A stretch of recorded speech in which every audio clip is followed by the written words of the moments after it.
देश के मुसलमानों की सबसे बड़ी तंजीम all India Muslim personal law board ने देश के तमाम मुसलमानों से एक ज़रूरी अपील की है और बहुत कम टाइम रह गया है और आपकी ज़िम्मेदारी है इस वीडियो को तमाम मुसलमानों तक पहुंचाना, ख़ास तौर पर उन मुसलमानों तक पहुंचाना, उन लोगों तक इस वीडियो को शेयर करना जो किसी मस्जिद के मुतवल्ली है, कब्रिस्तान के ज़िम्मेदार हैं, मदरसा के मुतमिम हैं या दरगाह के इंचार्ज हैं या फिर किसी भी तरह की वफ़ के जायदाद के वो निगरां हैं, ज़िम्मेदार हैं। तो उन लोगों तक इस वीडियो का पहुंचना ज़रूरी है। All India Muslim personal law board ने बाज़ाब्ता एक वीडियो जारी की है, प्रेस रिलीज़ भी जारी किया है all India Muslim personal law board ने, और कहा गया है कि औकाफ की तमाम जायदाद और प्रॉपर्टी का उम्मीद पोर्टल पर रजिस्टर्ड होना ज़रूरी है और 5 दिसंबर तक ही टाइम है। अगर 5 दिसंबर तक औकाफ की जायदाद का रजिस्ट्रेशन उम्मीद पोर्टल पर नहीं हो सका तो फिर वो जो प्रॉपर्टी है वफ़ की प्रॉपर्टी नहीं मानी जाएगी, सरकार अपने कब्जे में ले सकती है।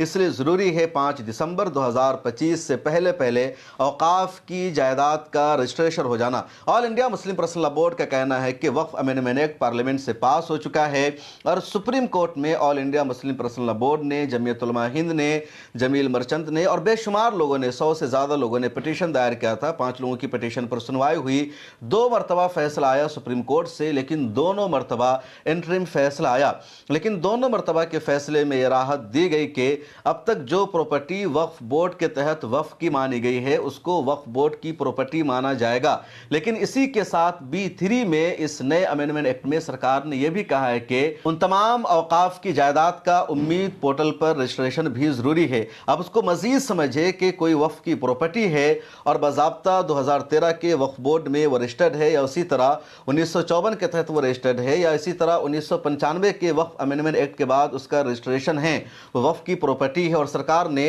अब तक वो तमाम ज़मीनें, वो तमाम जायदाद जो वक्फ की प्रॉपर्टी मानी गई है उन तमाम को वक्फ की प्रॉपर्टी तस्लीम कर लिया है। वक्फ का स्टेटस उससे नहीं छीना जाएगा। इसके बावजूद सरकार ने कहा कि ऐसी तमाम प्रॉपर्टी और जायदाद का उम्मीद पोर्टल पर रजिस्ट्रेशन होना ज़रूरी है।